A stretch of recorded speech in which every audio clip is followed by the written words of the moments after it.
Since Thanksgiving is coming up, I thought it might be a good idea and fun to revisit what we think we know about the Pilgrims and what their story means for America today in the 21st century. I get to talk to Dr. Liam Corley. He is professor of early and 19th century American literature at Cal Poly Pomona. Dr. Corley was with me on episode 102 in July of 2018, and I'm thrilled to have him back again. One of the reasons origin stories are so politically potent is that if a person or a group can find themselves in the history of a country, they have a reason to believe they belong in that country. So the Thanksgiving of Bradford's on Plymouth Plantation is brought to us by hardworking, immigrant, poor people who are used to being cheated by the rich and who choose to respond with decency and charity. I think looking back and seeing the Pilgrims as the forebears of today's immigrant poor puts quite a different spin on our national identity.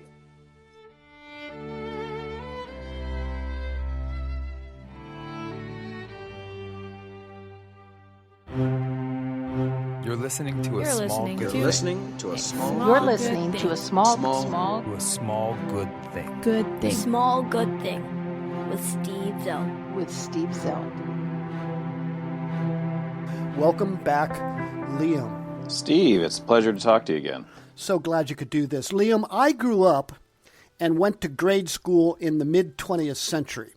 And every year, about this time in November, our class would draw or paint pilgrims and Indians and turkeys and learn about the first Thanksgiving and Plymouth Rock and the Mayflower and the first English colony in America. Now, most of what we know about all of that came from a single book called On Plymouth Plantation by William Bradford, who was the governor of that colony for 30 years. But I never read the book until I was in one of your classes in college, those many years ago. I just read it again for this podcast because I want to talk to you about it. But before we do, Liam, would you mind explaining for us briefly what the difference was or is between the Pilgrims and the Puritans? Because I confused those two groups most of my life, and I think a lot of people do. Could you just tell us a little bit about that? Sure, I'd be happy to. So there's a couple of ways to approach it. Theologically, there's probably not a huge number of differences. They're both Calvinists. They're both groups that view the Church of England as having a lot of corruption and compromises related to the rule of the king over the church and over church appointments. The big difference between them comes as to whether or not they think they should leave the Church of England because of their theological objections. The Pilgrims were separatists. They looked at the Church of England and its theological and political compromises and thought, wow, we're better off out of this. We need to start fresh. And the Pilgrims came from, for the most part, a poorer strata of society.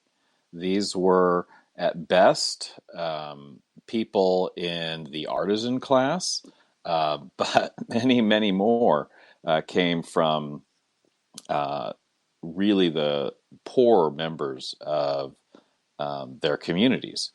The Puritans were, again, these are generalizations, but on the whole, from a much wealthier, much more central to British governing, and their attitude towards the Church of England was not departure, but they had a sense of ownership. They thought, well, we don't like how it is. We're going to change it because it's ours.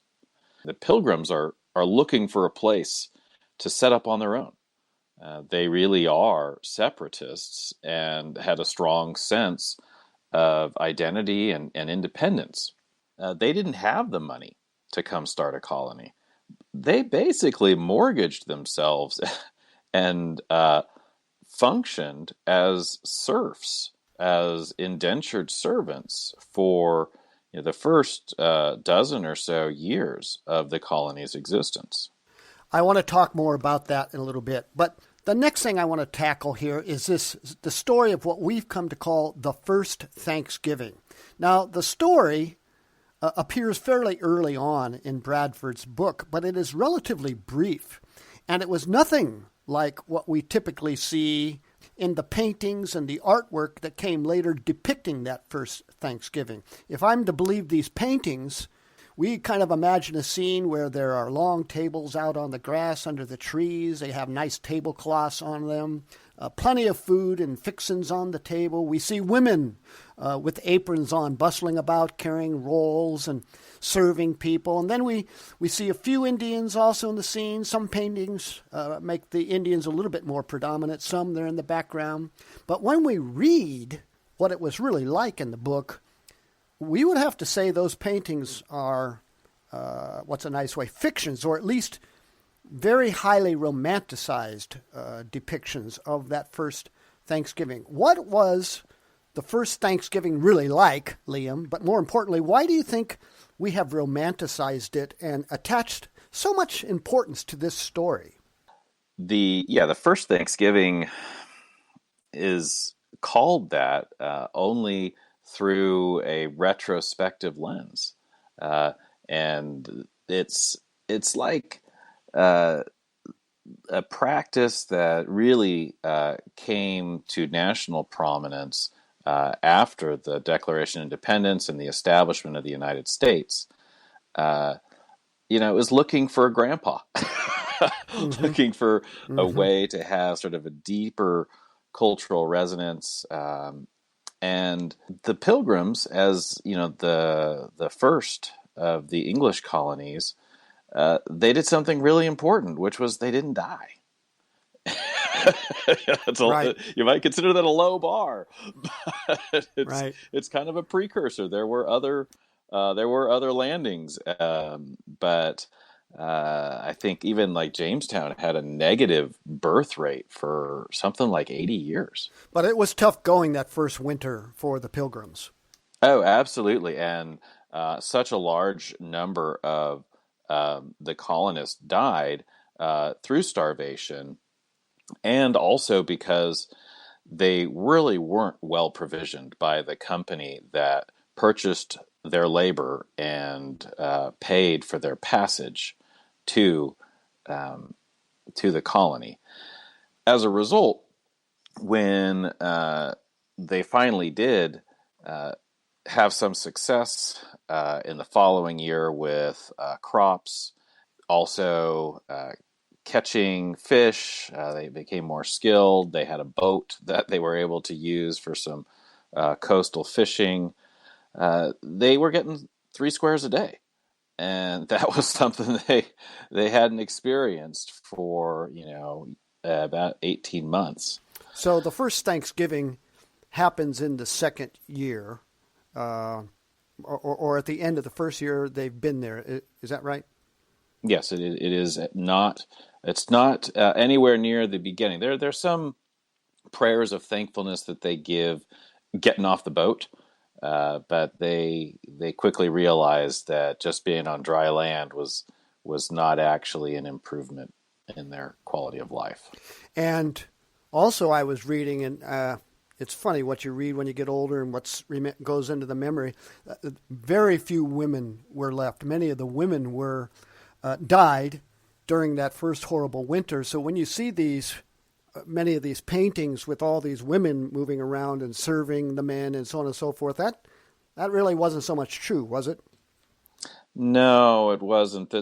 One of the really sad moments in Bradford's narrative is when they first land and people are getting off of the boat and they're looking and realizing, wow, this is going to be tough sledding, putting a colony here.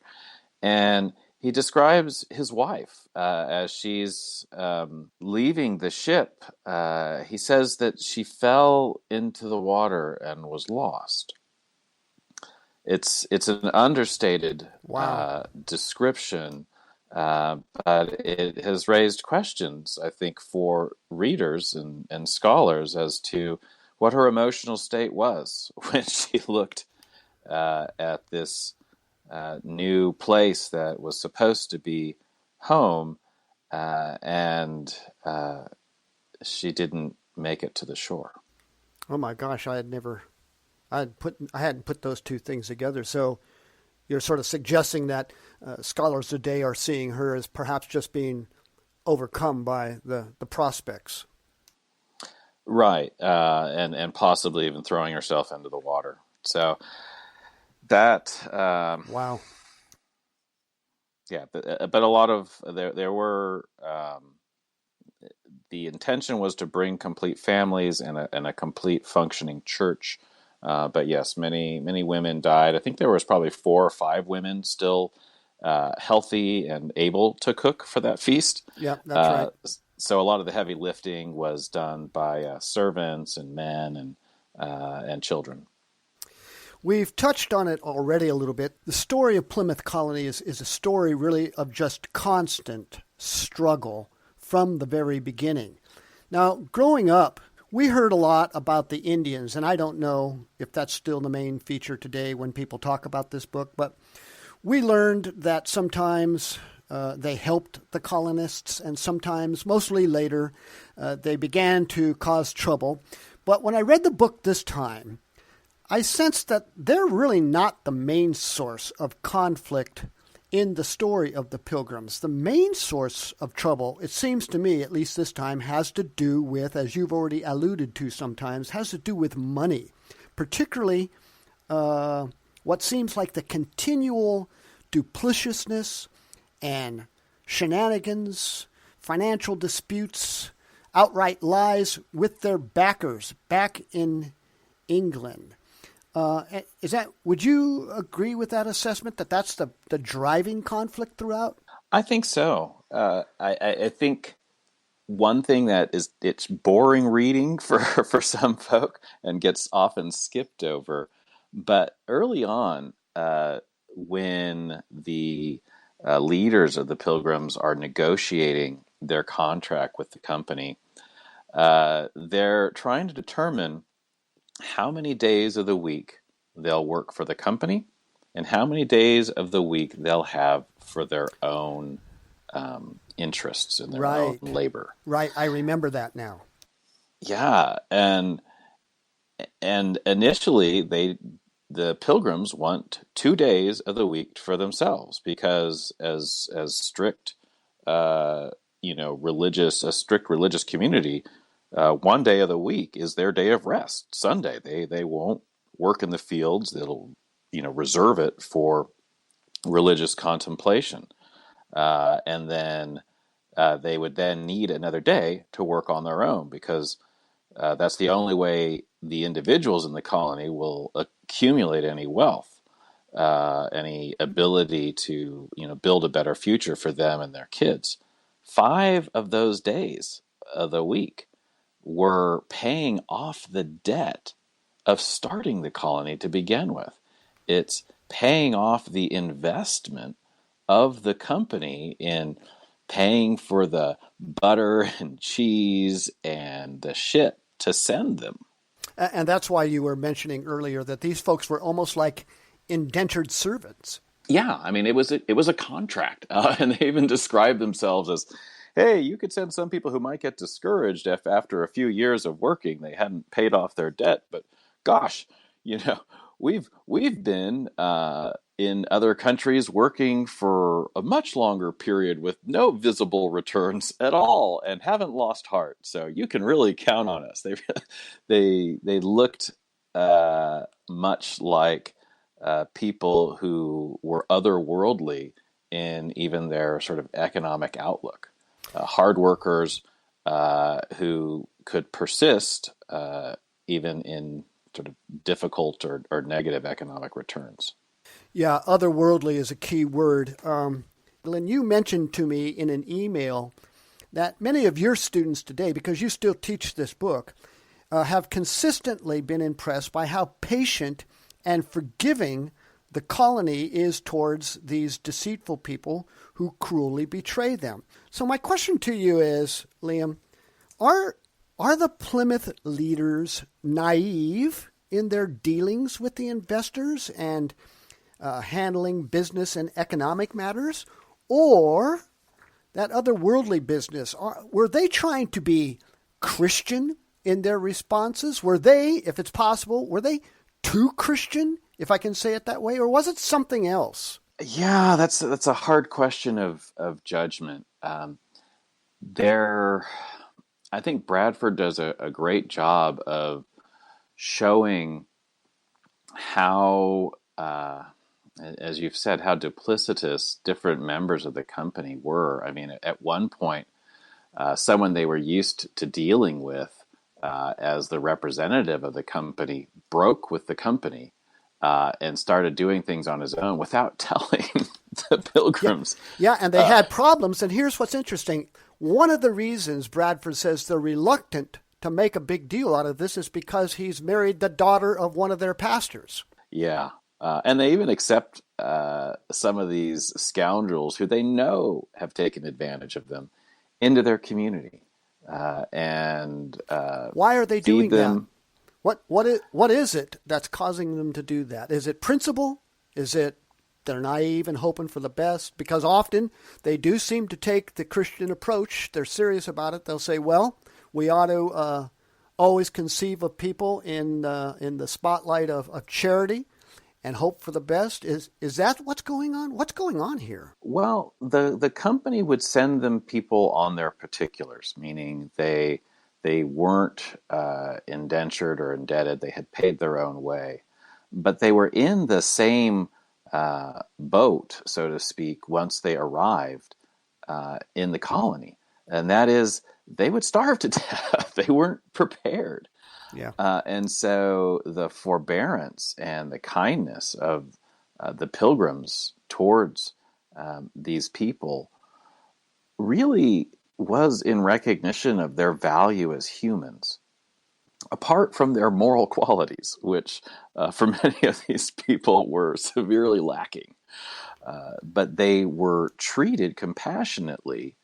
And it's interesting as you look at sort of the roles of the colony, and Bradford will refer to this at different points, some of these people who come on particulars choose to join with the Pilgrims. Yes. They don't necessarily join them on the religious side, but they recognize the importance of working together as a community. It's an incredibly sort of vulnerable location, both in terms of food and sometimes the politics also of dealing with Native Americans. I think these days, when people think about maybe dueling countries, say, colonizing the moon or Mars or someplace like that, they might begin to understand how the extreme conditions could cause some people to pull together as a community, whereas others become all the more committed to their own well-being. Yes, and a couple of places, Bradford comments on this fact that some people who maybe were indifferent to them, in fact, do join them. And he, in a couple of instances, seems to spin it in a certain way. Maybe spin it is not the right way of saying it, but he interprets this as a good thing, that this Christian community has had its good effect on these people, and that's what the gospel should do. Is that right? Yeah, for Bradford, sort of the highest good of Christian life is community. And that explains a lot about his narrative, even sort of the elegiac tone that enters towards the later parts of the colony's experience, because the colony actually it gets established and it begins to flourish. And then after 30 years, when the Puritans show up, the Puritans have a lot of cash on hand. And as a result, any extra crops or animals that the Pilgrims have can be sold to the Puritans. Right. There's some very fat years a little bit later. Yeah, and this breeds some sadness And that process of sort of expanding out and getting more farms and growing the colony, really this prosperity and success breeds sadness for him because it reduces the time that the original colonists spend together. They become scattered out and their community becomes atomized. And since community is the best thing that a group of Christians can have together for Bradford, he really feels like that success and that economic progress is a loss for them. Yeah, I suspect there's some sort of lesson in there for us.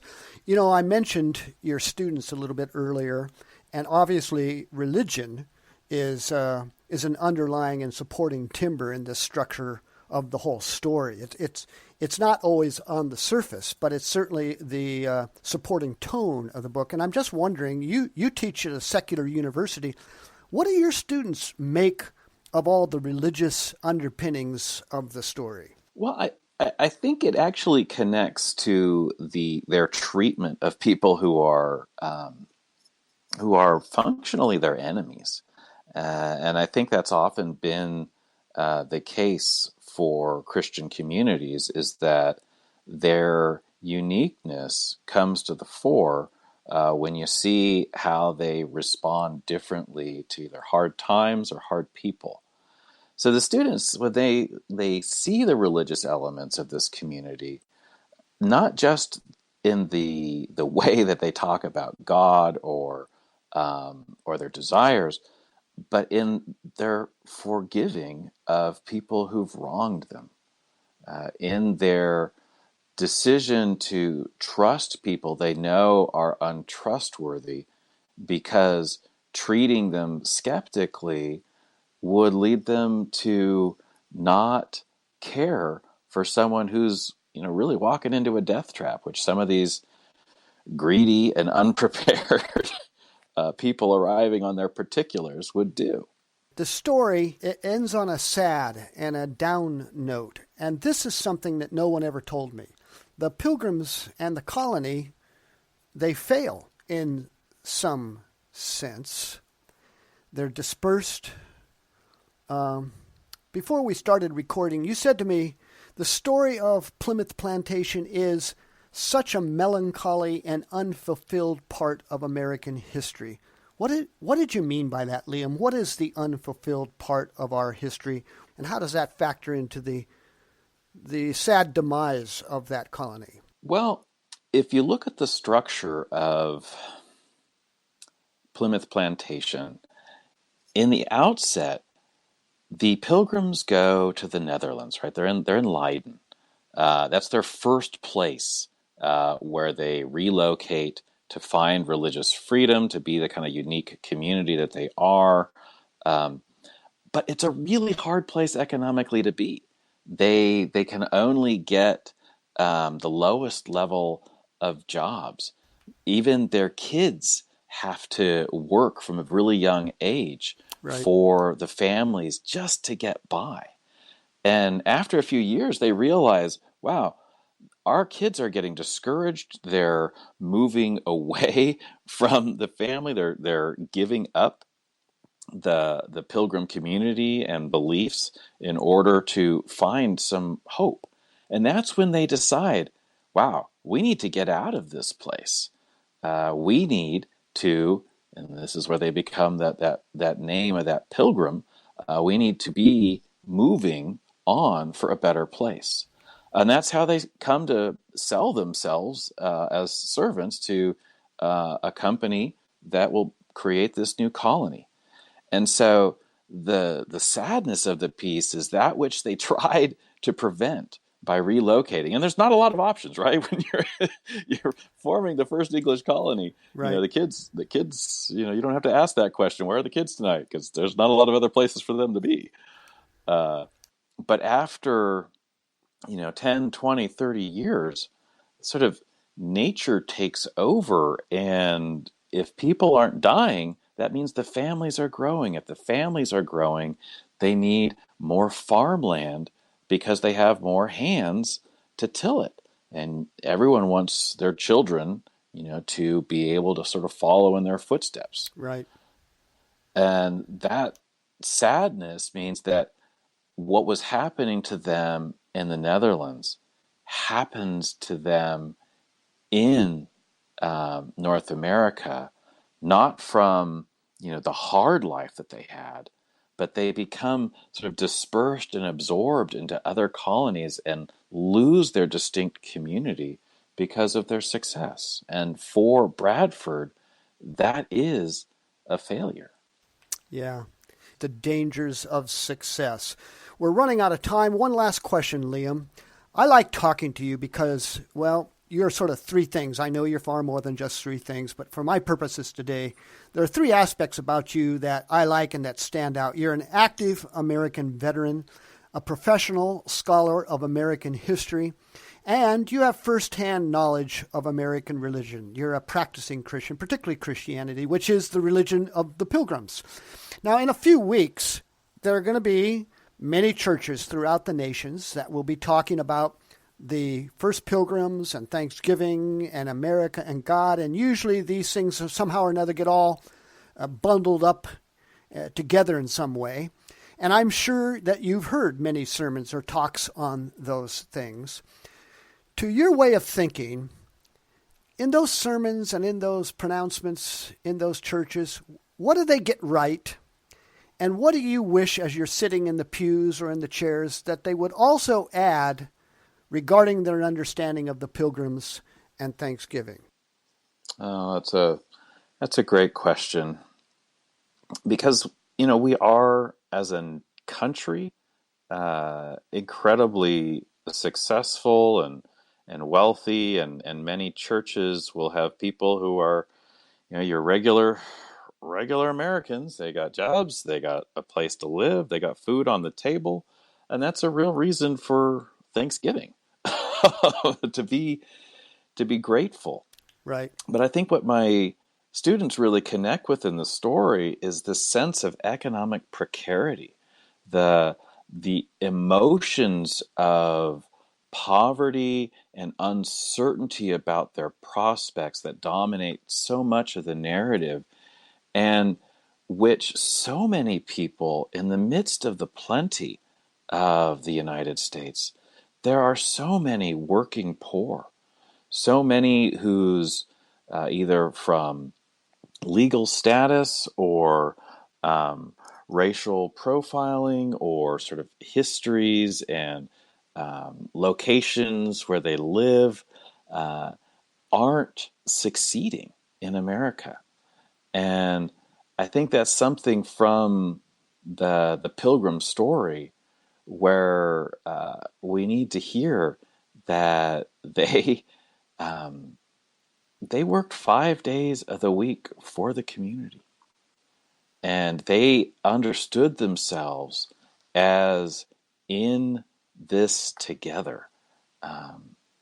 And they were able to, even those who were trying to take advantage of them, they wooed them into the community by treating them well and giving them full shares as members of the community. We have a lot to learn in this country with our prosperity and how we share that with others. So I think some of us, when we look for who our ancestors are, it's nice to see the pictures you described earlier, where there's these long tables and it's a big feast and everybody's getting enough to eat. But we also have such a great tradition as a church of providing food and shelter and care and community to the people who lack those things. And there's a lot of them. Dr. Liam Corley, as always, it's an insightful and pleasant conversation with you. Thank you so much. I wish you and your family a happy Thanksgiving. And I hope that, again, that maybe something down the road will strike our fancy and we'll talk again. Thanks, Steve. I appreciated the time.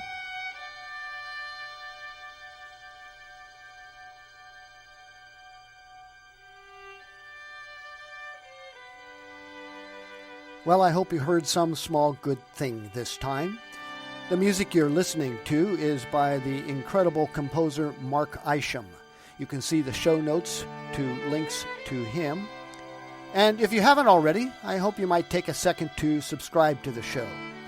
Meanwhile, you can contact me anytime by going to asmallgoodthing.org.